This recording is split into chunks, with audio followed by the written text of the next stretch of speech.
Hello, everybody, and well met. Thank you, everyone, for tuning in. It is yet again another Friday, which means that it is time for Duality's Lie, our D&D 5e homebrew campaign, DM'd by Media Flare. My name, if this is your first time tuning in, welcome to the channel first and foremost. Here at Graham Crackers, we're all about playing games with friends and making memories. Whether those are TTRPGs, RPGs, or MMORPGs, as long as a PGs and friends, we like to do it. Without further ado, hello, my name is Graham. Again, tonight I am playing Captain Kellum Brightstar, your good ol' elf wizard, and former military captain of a airship, and I'd like to know three things from my fellow friends and players, which are who are they? Who are they playing? And let's see. What's a good question we want to ask tonight? What was your character's favorite childhood toy? For Kellum, it was a little arcane gyro ball that would hover up in the air and could be tossed, and it would float and feather fall down. But I will pass the torch off. I cannot hear you. Yeah, just verifying. I believe it is me. Hello, everyone. It is Kari. I will be playing Liren tonight for you all, who is a Triton artificer. Sweet girl, doesn't deserve all this. And to that end, what her favorite toy was as a child. It's really hard to think of what would your toys be under the sea? Probably something like a piece of coral that was in the shape of a ring that she could toss around and toss through the water and go chasing after with her brother, or swimming through, depending on how big said ring was. But essentially coral rings that they would find along Sea Spire were probably some of her favorite toys. And hello, everyone. My name is Jeremy. I will be playing Lieutenant Elric Freyson tonight. He is a Drakewarden Ranger. I think the jig's up. I think people know he is. And his favorite toy, well, I would say is probably his first bow. I think I actually mentioned it in his backstory, and he's always had a knack for the dying art of archery. So I think his bow would be his favorite toy. I'm Riley. I'll be playing the old escaped prisoner, or not escaped, recently released prisoner, Gus. Kind of gray area there. Gus didn't have a lot of toys growing up, being raised by the order he ended up joining, but probably if he was asked, his favorite toy was probably something improvised, like a stick used to have a sword fight with his friends or something like that. No real possession to call back up, though. Hi, everyone. I am Pharaoh. I will be playing Bilaniel Amakir, or Ghost Step Bill. I believe that in her youth, many centuries ago, one of her... I think they were interchangeable, because I think what she would do is generally find a stick from one of the fallen branches of the marsh trees about yay long and wield it around like it was a wand, and pretend that she was casting magic with it. So it wasn't a specific stick, but it was the accumulation of sticks.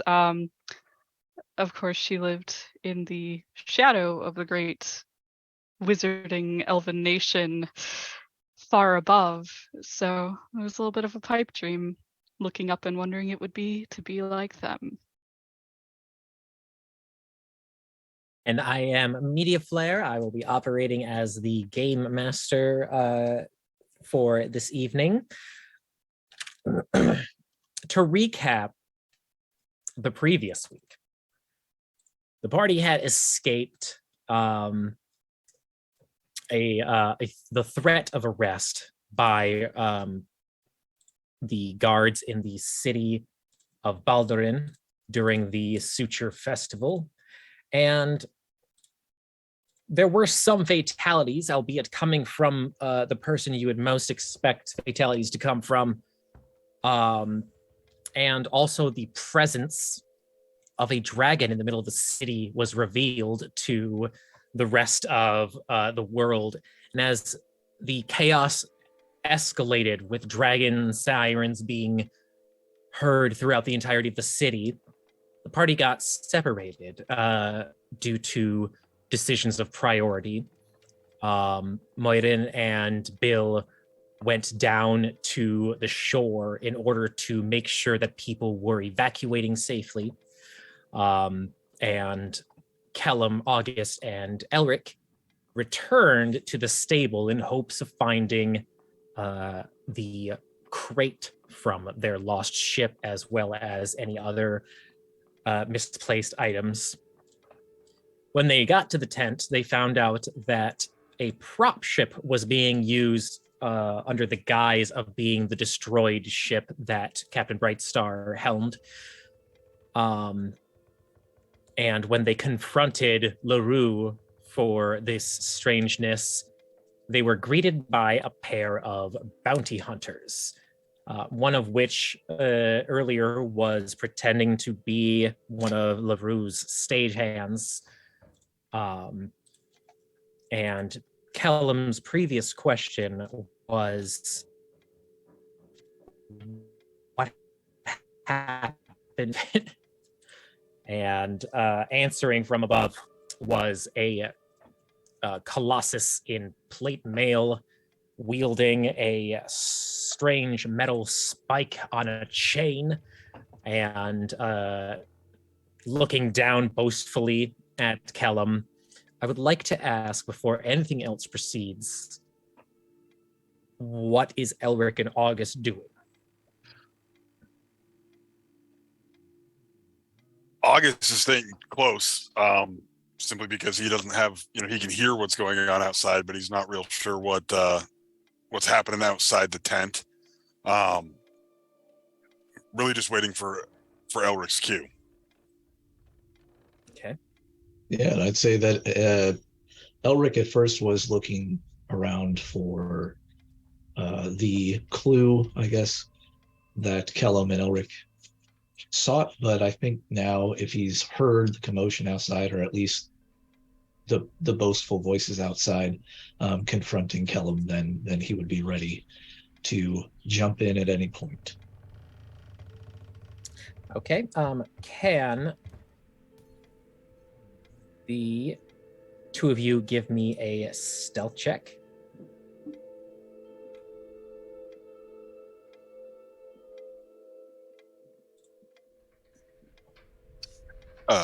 That's a 6. You still have the pass without trace. So Which adds 16. So 16. Nice. Mm-hmm. Okay, And 16. That's a 6 with a +5 too. So. And Elric rolled a 31. 31. Okay, so it's the right side one first. All right, so hiding back in the shadows, observing these two bounty hunters approaching Kellum and LaRue, how does Kellum respond? And what was their final phrase when they stepped out? That's a real good question. And they're standing, are they up above me or are they on ground level? They were initially on the nearest rooftop, but would have to descend in order to get into the tent flap. Okay. Well, that's exactly why I asked. After all, it's not every day that someone gets framed and wanted for following their duties and orders. The wood elf starts to separate themselves from the Goliath as they go. Yeah, framed or not, wanted is the point here. So I'm gonna offer you just one simple chance. Give up. Tell your friends inside to do the same. We all get to be alive still. So as the wood elf is kind of moseying, I will look at them and... Well, is this job worth your life?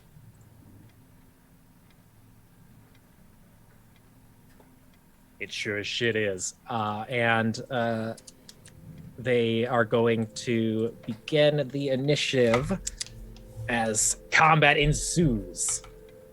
Let's Bum, bum, bum. change music here. We need this one.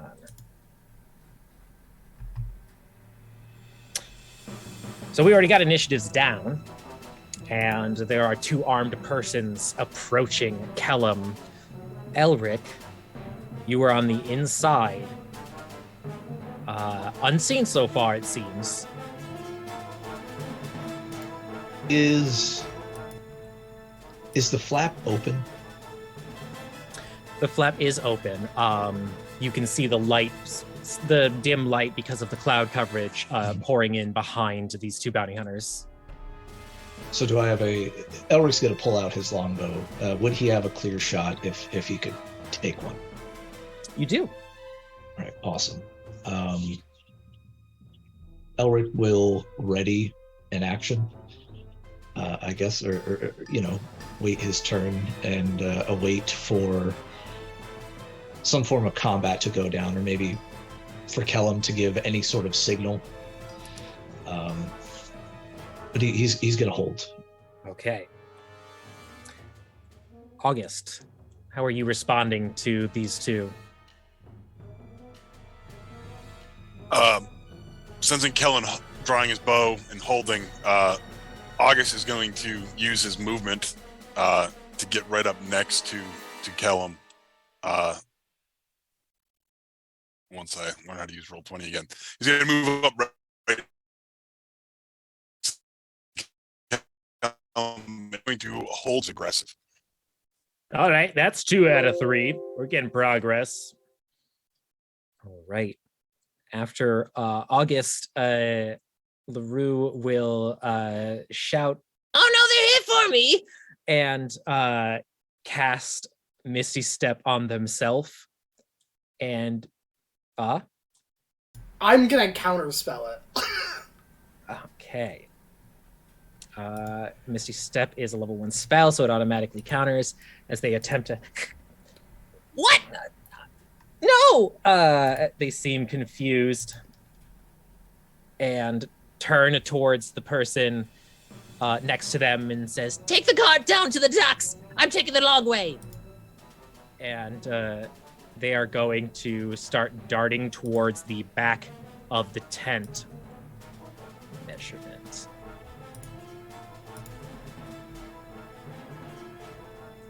Okay. And in response, the stagehand helping LaRue hops onto the snail and starts to and get it moving. It is a snail, so it's not exactly like a fast cart, but it sure is carting along.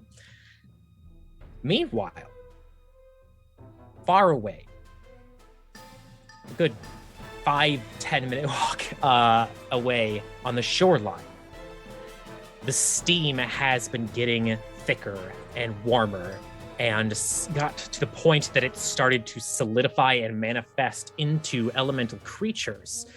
And they began lunging towards civilians and property and just anything breakable, unguided chaos. And Moirin, you are near the line leading to the steam train, or not the steam train, the magic train. What are you doing? I don't know if the map has All right, transition for so- y'all. It has. Okay, Okay. so I'm at the end of, I guess, that pathway to the steam train. And these things are the steam creatures that are coming forward. Right. Yep. So in the game screen, all of the red circles are humanoid shapes of smoke and steam, and all the blue Mhm. circles are civilians panicking. Gotcha. Okay, yep. Delivering. What do I want to do? All right, so how many civilians are panicking? I think, Most, if not all of them.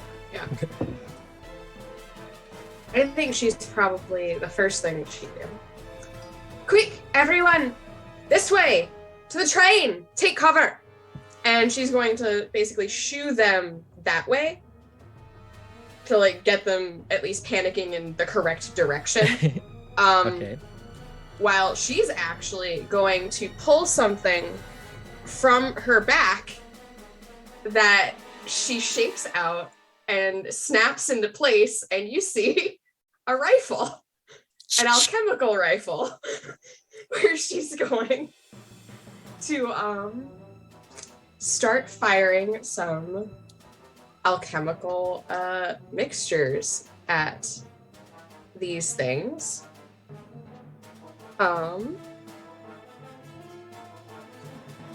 Yeah, I think she's just gonna fire the rifle at the first amalgam that she sees. And what she's anticipating is her glass vials are designed in a very particular way that, quite honestly, the heat of the steam creature might cause the pressure differential to be such that it's going to shatter. They are designed to shatter. They are not exactly strong in that sense of pretty much if you jostle them the right way, they're gonna burst and do what they're supposed to do. So she's gonna do that and shoot. So let's aim and fire with her fun little thing. Oh yes, we love that. That is a nat 20 plus 6. That's 26. All right. And now we got 2d10 plus 3. That's a d10. And there's another d10. And yeah. Oh, that's not a d10. That's the wrong one.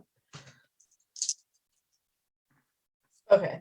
So that is 9 plus 5 plus 3, so 9 plus 8, 17. Necrotic damage. 17 necrotic damage. You turn and blast at the nearest one, and you deal massive damage as its body almost breaks apart when the vial hits with its dark energy. But they manage to hold themselves together still. Barely. All right. And do I have any other? Let me look at my actions. What do we got? Yeah, I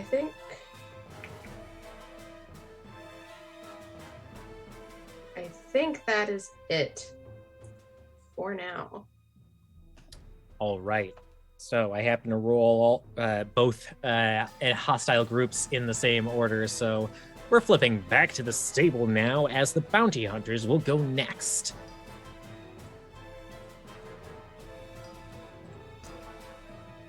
The elf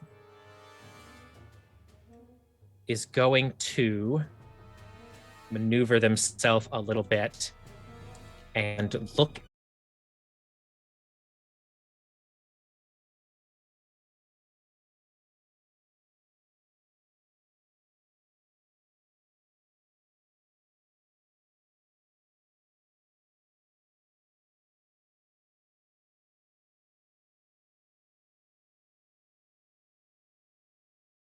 What streaming service are you using? Streamlabs? I've never had this issue with it before. I have stopped streaming the last couple of weeks because I dropped like 90% of my frames using Streamlabs right now, and I don't get what's wrong with them. Yeah, I don't It know. might actually be them. Yeah, because I've never had this issue before. Are we back? We are It back. does look like we Hello, are. everybody. All right. All right, returning to combat in case it was missed. The elven bounty hunter sidestepped and looked into the darkness in an attempt to find Elric, but did not. Instead, they pulled out a wand and held it down by their hip, and the Goliath will let the chain slide. The large Are we spike. back? Are we back? Question mark. I see a big old disconnected screen. Someone says welcome back. I feel like we're like 90-second delay right now too, because at one point I looked Maybe. down and saw the stable while we were in the docks. I mean, I see a Someone says disconnected welcome back screen. at least. Operate under an assumption that we are streaming still. We are live. All right. Okay. I'll So then, refresh. the Goliath is going to allow the large spike to slide down and touch the soil of the stable as the metal rings slide across their hand. All right. Last chance. And they will ready in action. All right, that was the bounty hunter. So now we jump right back immediately to the monsters on the shore. Yeah. Thanks for doing your best. Roll 20.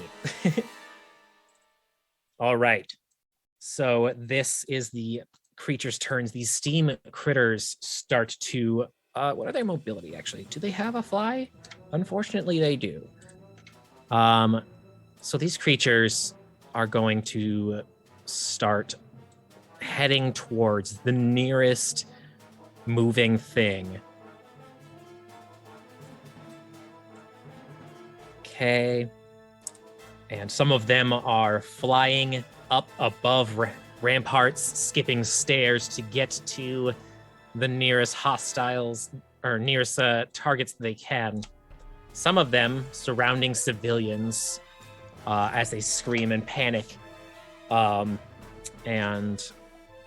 none of them get into range of any of Yin's. So I'm going to roll some real quick dice. 1, 2, 3 of them are in a melee. 4 of them are in a melee range. 2, 3, 4. Did all of them roll? 1, 2, 3, 4. Okay. Wow. Fuck it. And then I will just, for the fuck of it, roll damage because there's actually a chance that these NPCs will live.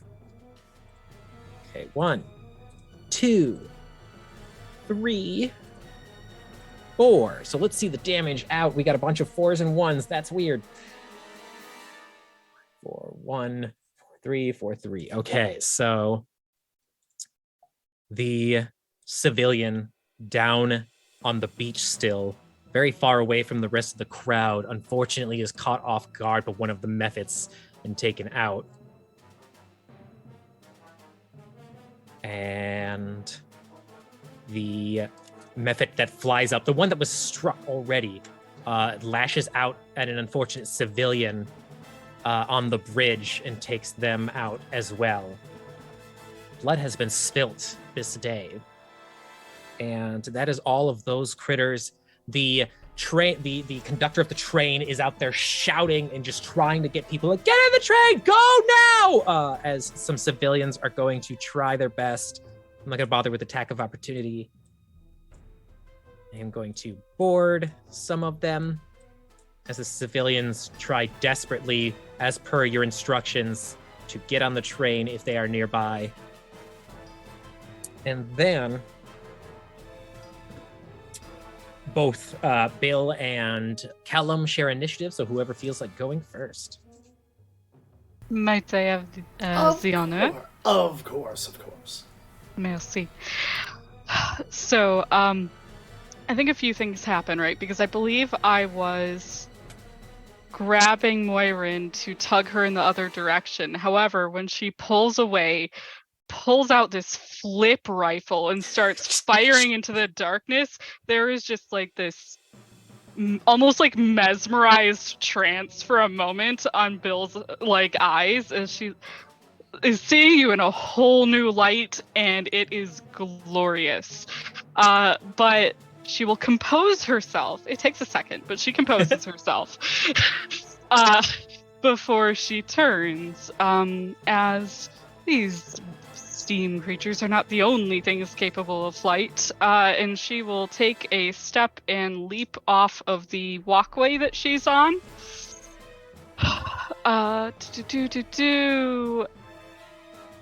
Ideally, coming over here behind this one. I assume, can I flank it with the people that are on the walkway? Yeah, it is in melee range of some civilians. Okay. So that would that be rolling an advantage? Is that how you run flank? Okay.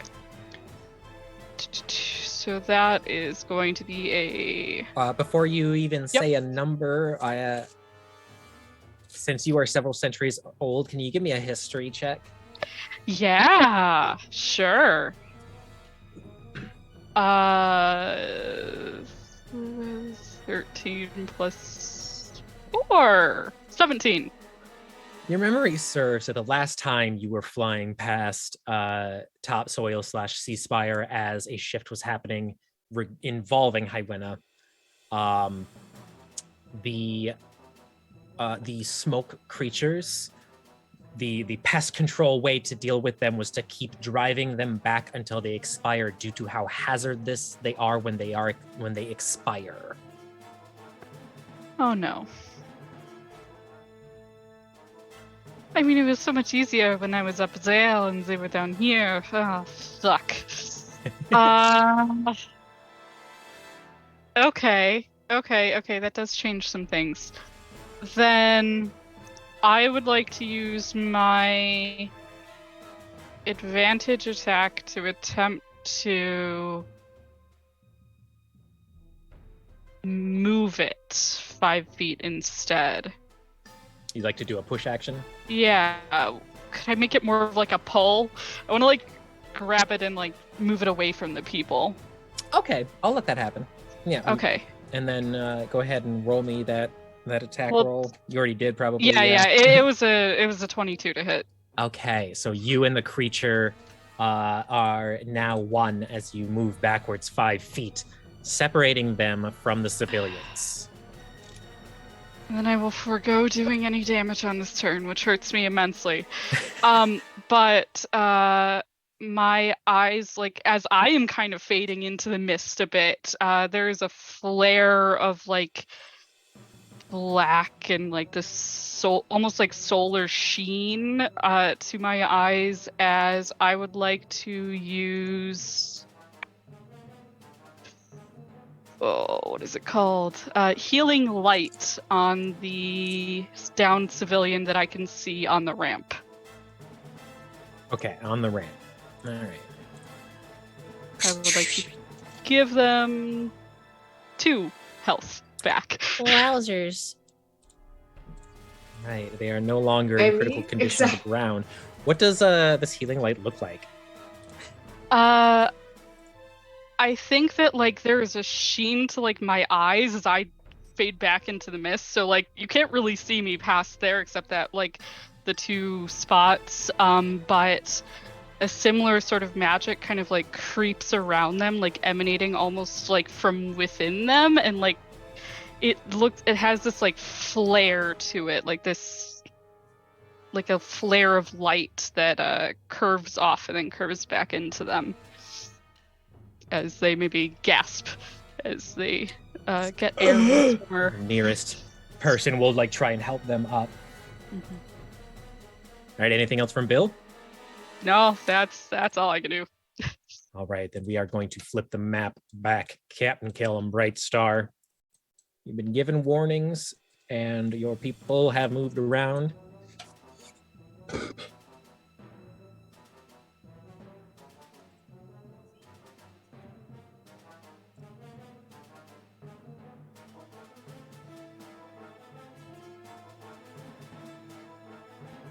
So I will look at both of them, and the elf had kind of just drawn a wand. Yep. And Kellum kind of shakes his hand at his side for a second, and the wand holster that is on his upper forearm inside of his jacket magically unlocks, and a black spiraled wand appears in his grip as a bonus action. And he kind of levels it at her as he begins to move 30 feet back, casting a spell. At what level? 3rd level spell. Counter spell. Alright, and I don't think I can counterspell. I believe since if it's equal to below, or is it below? It's been a while since I've been a caster myself. So, counterspell is equal to or below. Okay. If it is above that level, then it is an ability check for it to succeed. I mean, I Well, can't then- cast higher than 3rd level spells. Yeah, so. yeah. As soon as you point your wand back up to release this magical energy, the elf looks back and magically silences you for a moment. And Kellum will kind of spit out. And here I thought it was going to be easy. Well, can't And as a say. reaction to you attempting to cast a spell, hostility was declared. So the bounty hunter will, as you are moving past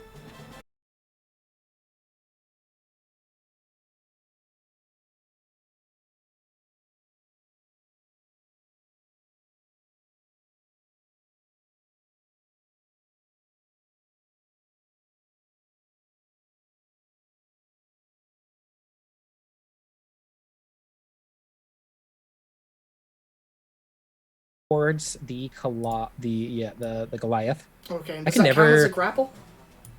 No, it is just Thorn Whip. Okay. What's the range on Thorn Whip? I believe let me double check. Thorn Whip. 10 or 15. That's- Don't sarcastically type the letter M when you're searching something.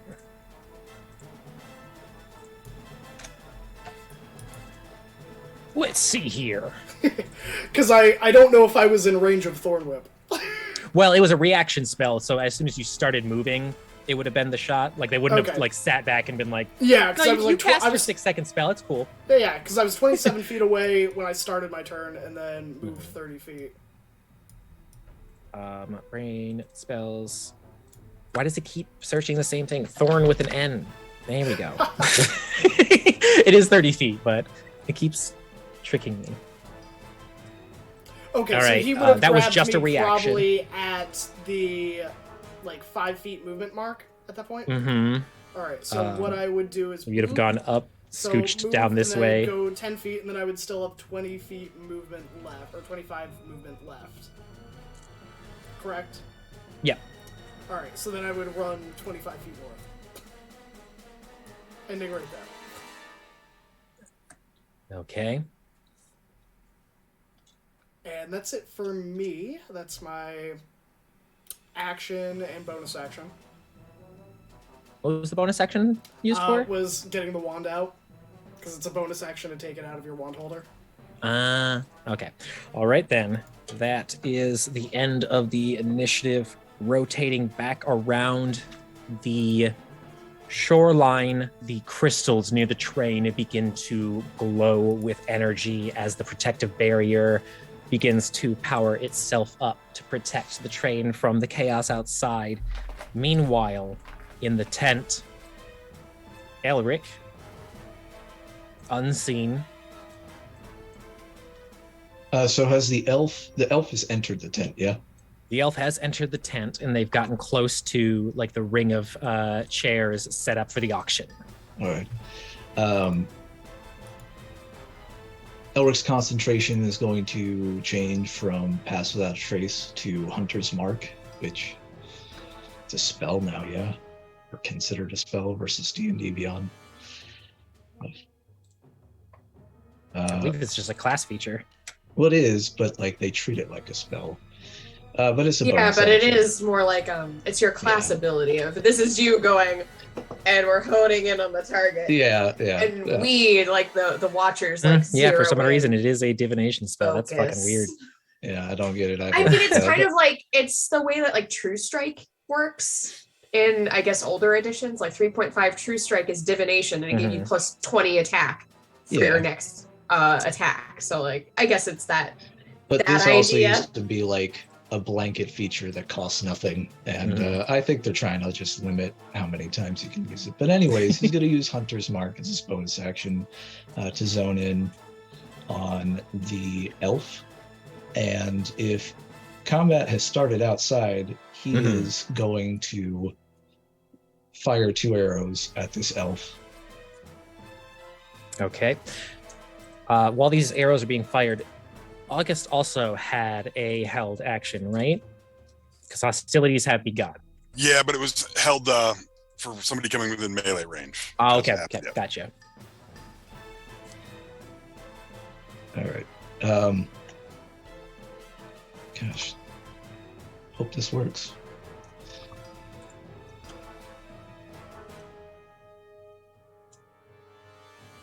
All right. In total, those 2 will create. Oh man, I got all these features. Creates 22 piercing damage. What's the attack roll? The attack roll is. I'm sorry. 26 was the longbow. Thank you. All right. First one, and then the second one was 10. Okay, the second one is going to be a miss. So All right. how much damage did you say? 12 piercing. 12 and then piercing. The Drake, which is still summoned in Elric's bag, pops his little head out, and it'll be an additional 6 lightning damage for the infused strike. Nice. So 12, 6.